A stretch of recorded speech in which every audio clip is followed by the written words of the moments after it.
25 years have passed since Shane Warne delivered the ball of the century to Mike Gatting and Keating won the unwinnable election.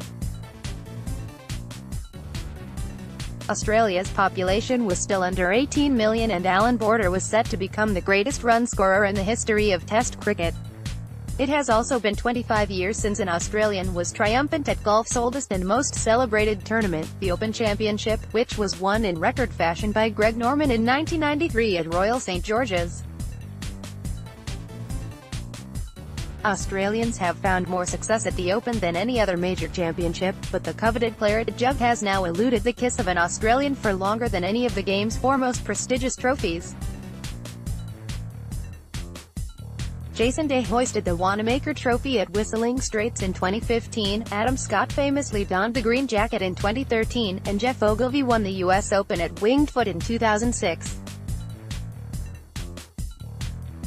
The last time Australia experienced such an extensive drought at the Open came between Peter Thomson's fifth victory in 1965 and Greg Norman's maiden major title at Turnberry in 1986. Ian Baker Finch claimed the claret jug ahead of fellow Aussie Mike Harwood. Photo, Getty Images. That's not to say there haven't been cases of near misses for men from down under. On the contrary, there have been plenty of what-ifs and if-onlys since the Shark broke what was, at the time, the aggregate scoring record. Those close calls began with Steve Elkington at the Old Course in 1995. The New South Welshman, who now resides in Texas, was 3 shots off the lead heading into the final round but shot 2 over 74 to finish 2 shots out of the playoff. Brett Ogle, Greg Norman and Robert Allenby also finished within a handful of shots of making the playoff. Craig Perry then came painfully close to having his name engraved on the jug in 1999 at Carnoustie, rocketing to the lead with 7 holes to play. But the popular pause immediately made triple bogey and finished tied 4th. Right, Craig Perry made a run at the title in 1999. Photo, Getty Images. The golf course was eventually going to get everyone, and it got me on the back nine. I felt like I threw it away, Perry said. Then, in 2002, Australia had 2 chances of seizing back the trophy when both Elkington and Stuart Appleby joined Thomas Leavitt and eventual champion Ernie Els in the epic 4-way, 4-hole playoff at Muirfield. But it wasn't to be, as both of our players failed to fire. As an Australian, we have certainly had an affiliation with this tournament for many years. Appleby said, "We probably have a stronger hold outside of the Europeans with the British Open as anybody."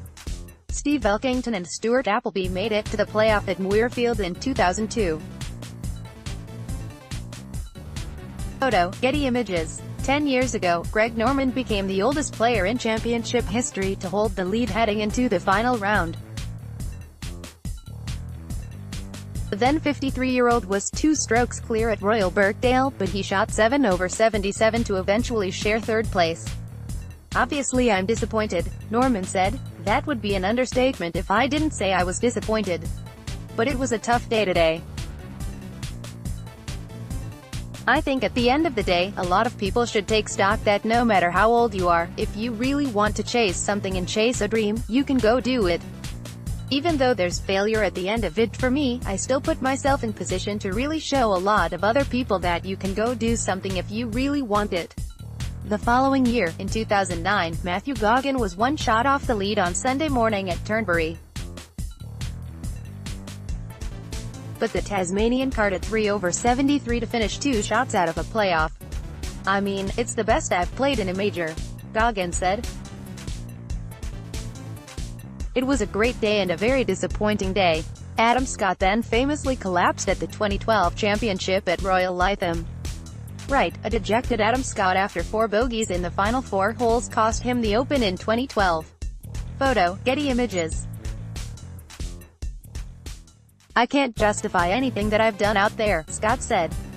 "I didn't finish the tournament well today. But next time, and I'm sure there will be a next time, hopefully I can do a better job of it. I don't think I've ever played this well in a major championship, so that's a good thing for me moving forward. Scott finished 4 shots off the lead the following year at Muirfield and tied for 3rd place, before sharing 5th with Mark Leishman at Royal Liverpool in 2014. Scott went close again in 2013 when Phil Mickelson surged to the title at Muirfield. Photo, Getty Images. Leishman continued that good form the following year at the Old Course at St Andrews. In fact, with the final pairings within view of the Old Grey Toon, Leishman, Scott and Jason Day occupied 3 of the top 4 spots on the leaderboard. Surely the drought would be broken. But wasn't to be. Vital missed putts from Scott and Day late in the round sealed their fate. Leishman also had his chances to win the championship outright but ended up in a 3-way playoff against Louis Oosthuizen and eventual champion Zach Johnson. When the big Victorian's tee shot on the first extra hole rolled into a divot, his run at the claret jug was all but over. I'm obviously pretty disappointed at the minute, having a chance to win it and not being able to take it, but that's golf, unfortunately. Leishman said. I'm happy. Don't worry about that. I've just finished 2nd in the Open. Yeah, I could have won it, but look, my perspective is quite good at the moment. We probably have a stronger hold outside of the Europeans with the British Open as anybody. Stuart Appleby. I can go home tomorrow and hug Audrey and the boys and celebrate a little bit, I guess. It would have been nice to have a claret jug to drink out of to celebrate, but I'll find something else. Last year, at Royal Birkdale, Leishman was the highest finishing Australian and tied for 6th place, having signed for the best score of the weekend, 9 under 131. Considering I made the cut on the number, it turned into a good week. Leishman said. Take that 76 out Friday and it could be a different story. Mark Leishman's bid at St Andrews in 2015 was thwarted by a drive finishing in a divot. Photo, Getty Images. It has certainly become a frustrating case of near misses for Australians since Greg Norman found success at Royal St George's. But thankfully, the Aussie contingent heading to Carnoustie this month is one of the strongest we have assembled in quite some time, and it presents a very realistic chance of ending the Barren years before they extend beyond the quarter-century mark. Day and Leishman are both firing on all cylinders. Scott always seems to find his best in time for the championship. Cameron Smith is already one of the finest young talents in the world. Brett Rumford and Matt Jones are now both experienced Open campaigners, and Cameron Davis and Lucas Herbert have both shown a liking for links-style golf. There is nothing to suggest that any one of those players won't join Peter Thomson, 5, Greg Norman, 2, Cal Nagle, 1, and Ian Baker Finch, 1, in becoming an Australian Champion Golfer of the Year. Australian golf fans have waited patiently for the past 25 years. Here's hoping one of our boys will repay the favor and reignite our love affair with an event Norman once described as the Open Championship of the World. Copyright Golf Australia. All rights reserved.